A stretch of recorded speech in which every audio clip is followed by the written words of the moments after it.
Hi everyone, आज के इस वीडियो में जानेंगे 20 अगस्त 2021 के मोस्ट इम्पोर्टेंट करंट अफेयर्स के बारे में।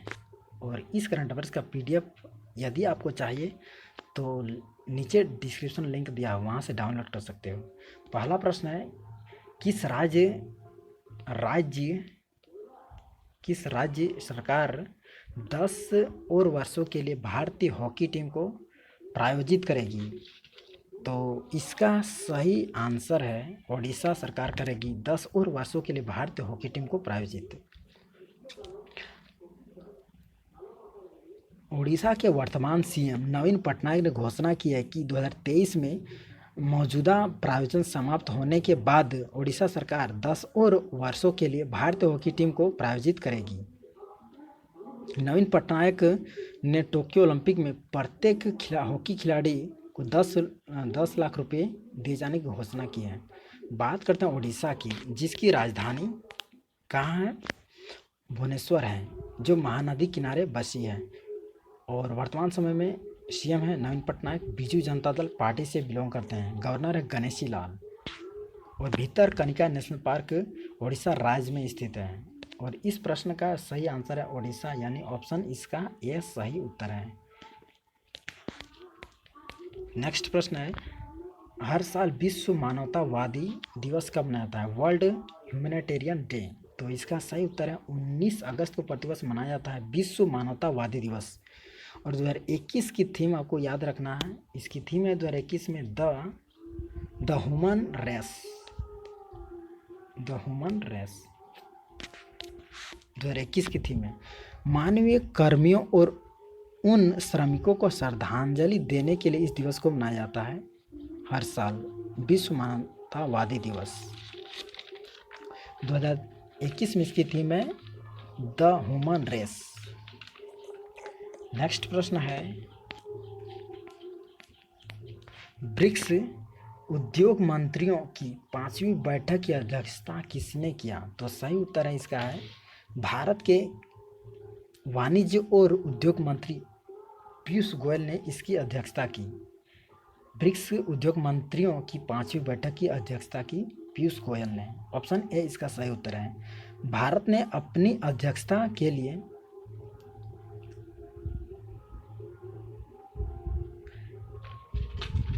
अब बात करते हैं ब्रिक्स की, जो 5 देशों का एक समूह है।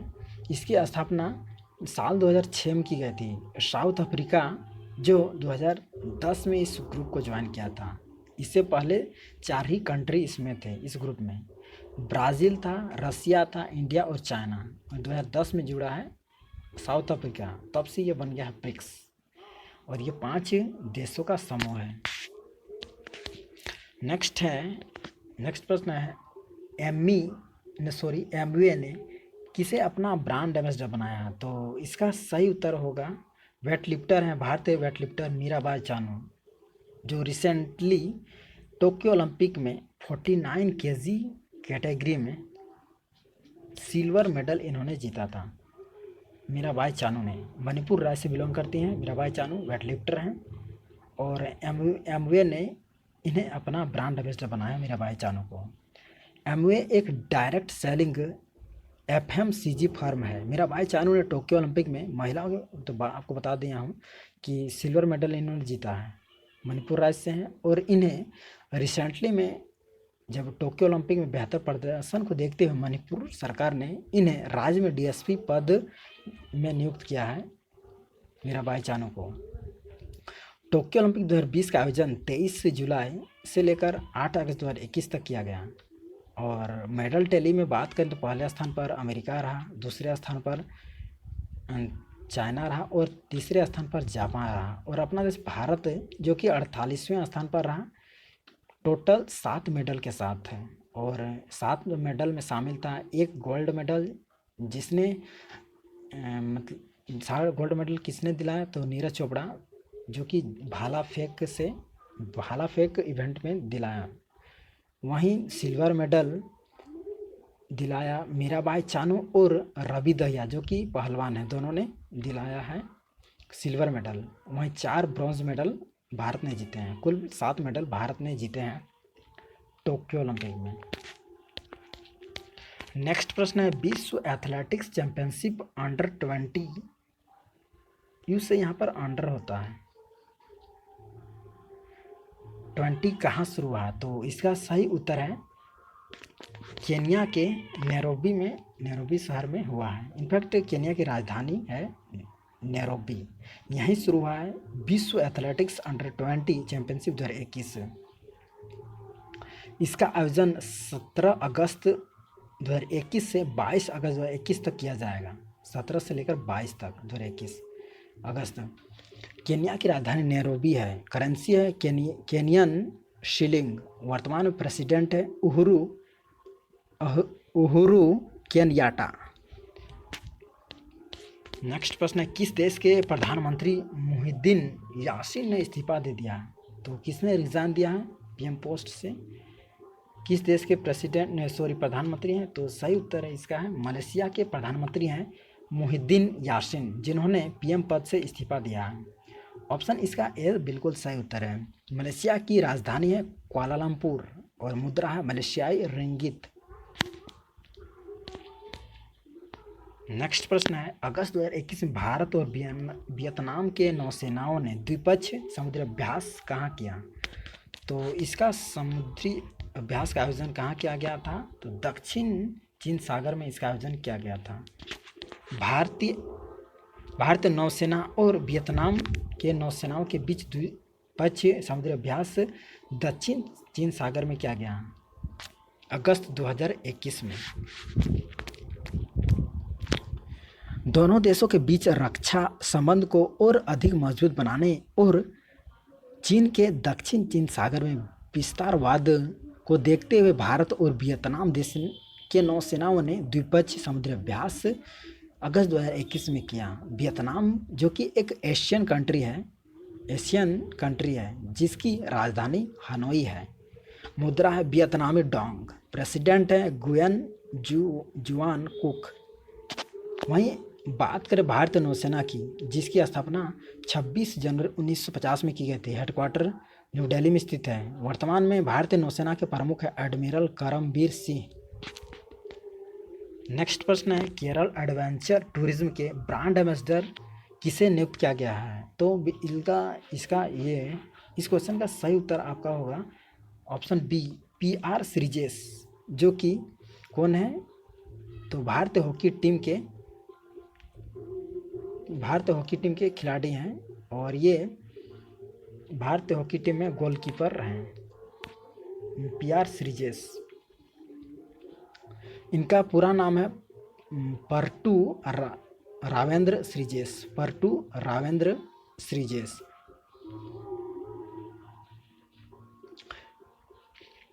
अब बात करते हैं टोक्यो ओलंपिक 2000। आपको बता दूं टोक्यो ओलंपिक 2020 में भारतीय पुरुष हॉकी टीम ने शानदार प्रदर्शन किया था और ब्रॉन्ज मेडल जीता था। इनमें PR श्रीजेश का भी अहम भूमिका था इस ब्रॉन्ज मेडल में। और गोलकीपर थे, आपको तो बता दिया हूँ PR श्रीजेश। और कैप्टन कौन थे, तो मनप्रीत सिंह थे, भारतीय हॉकी टीम के कप्तान टोक्यो ओलंपिक 2020 में। नेक्स्ट प्रश्न है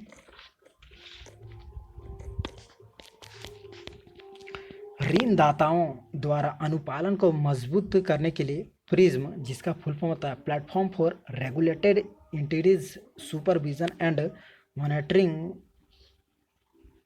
मॉनिटरिंग कौन स्थापित करेगा, यहाँ पर टाइपिंग मिस्टेक हो गया, तो इसका सही उत्तर आपका हो जाएगा इसे RBI स्थापित करेगी, यानी रिजर्व बैंक ऑफ इंडिया, जिसकी स्थापना 1 अप्रैल 1935 में की गई थी। हेडक्वार्टर है मुंबई में और गवर्नर है वर्तमान में शक्तिकांत दास। 25वें क्रम के गवर्नर हैं। 24वें क्रम के गवर्नर थे उर्जित पटेल। वर्तमान में RBI के 4 डिप्टी गवर्नर्स हैं, MD Patra, MK Jain, M Rajeshwar Rao and T Ravishankar, जो हाल ही में बने हैं RBI के नए डिप्टी गवर्नर्स। तो हाल ही में RBI ने ऋणदाताओं द्वारा अनुपालन को मजबूत करने के लिए प्रिज्म को स्थापित करेगा। और प्रिज्म का फुल फॉर्म होता है platform for regulated interiors supervision and monitoring.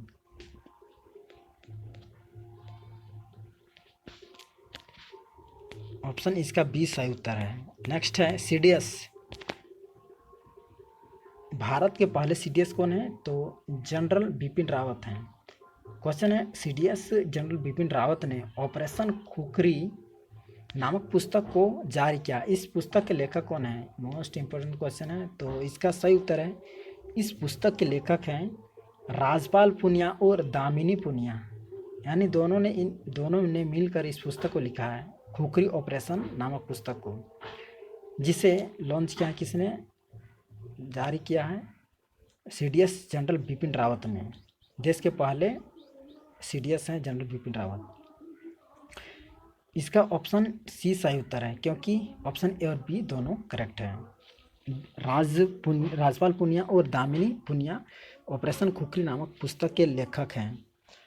आपको बता दूं कुछ मतलब ऑपरेशन खुखरी क्या है। तो यह भारतीय सेना का सबसे सफल अंतर्राष्ट्रीय मिशनों में एक था। साल 2000 ईस्वी में भारतीय सेनाओं ने पश्चिम अफ्रीका में इस मिशन को चलाया था, ऑपरेशन खुखरी को, और सफलता पाई थी इस मिशन में, ऑपरेशन खुखरी को। पूछा जा सकता है कि भारतीय सेना ने ऑपरेशन खुखरी कहाँ चलाया था। तो इसका सही उत्तर होगा पश्चिम अफ्रीका में, या अफ्रीका दिया रह सकता है ऑप्शन में, या ऐसे भी पूछ सकता है ऑपरेशन खुखरी किससे संबंधित है। तो भारतीय सेना से संबंधित है। क्वेश्चन किसी तरह भी पूछा जा सकता है। नेक्स्ट प्रश्न है, स्मार्ट हेल्थ कार्ड प्रदान करने वाला भारत का पहला राज्य कौन सा बन गया। तो इसका सही उत्तर उड़ीसा राज्य बन गया। मोस्ट इम्पोर्टेंट क्वेश्चन है। तो उड़ीसा देश का पहला राज्य बन गया है जहां स्मार्ट हेल्थ कार्ड प्रदान किया जा रहा है। इस योजना के माध्यम से केंद्र सरकार के स्वास्थ्य लाभार्थी भी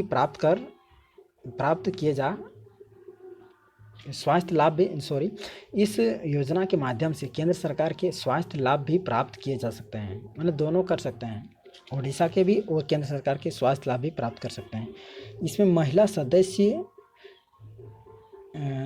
सदस्य सालाना 10 लाख रुपए तक का लाभ उठा सकती हैं। स्मार्ट हेल्थ कार्ड का मुख्य उद्देश्य लोगों को सर्वोत्तम स्वास्थ्य प्रदान करना है। उड़ीसा की राजधानी भुवनेश्वर है। वर्तमान मुख्यमंत्री हैं सीएम कौन है वर्तमान में? तो नवीन पटनायक बिजू जनता दल पार्टी से हैं, और भुवनेश्वर महानदी किनारे बसी है। उड़ीसा सिटी महानदी किनारे बसी है। भितरकनिका नेशनल पार्क उड़ीसा राज्य में स्थित है। वर्तमान में गवर्नर हैं कौन है? तो गणेशी लाल हैं। तो ये था आज का most important current affairs questions. आइए अब देखते हैं कुछ इम्पोर्टेंट करंट अफेयर्स जो केंद्र सरकार के आगामी लक्ष्य से संबंधित है। पहला है, देश को मलेरिया मुक्त करने का लक्ष्य भारत सरकार का 2030 तक। देश को सिंगल यूज प्लास्टिक से मुक्त करने का टारगेट 2022 तक। वहीं किसानों की आय को दोगुना करने का टारगेट है केंद्र सरकार 2022 तक। देश के सभी गांवों को ब्रॉडबैंड से जोड़ने का टारगेट 2022 तक। भारत को टीबी मुक्त देश बनाने का टारगेट 2025 तक। देश से HIV एड्स को खत्म करने का टारगेट 2030 तक। नेक्स्ट है, हर परिवार को LPG कनेक्शन उपलब्ध कराने का टारगेट 2024 तक। कुल वाहनों में 30% इलेक्ट्रिक वाहन का टारगेट है 2030 तक। वहीं हर घर में नल से स्वच्छ पेयजल उपलब्ध कराने का भारत सरकार का टारगेट 2024 तक। नेक्स्ट है, उर्वरक क्षेत्र में भारत को आत्मनिर्भर बनाने का टारगेट 2023 तक।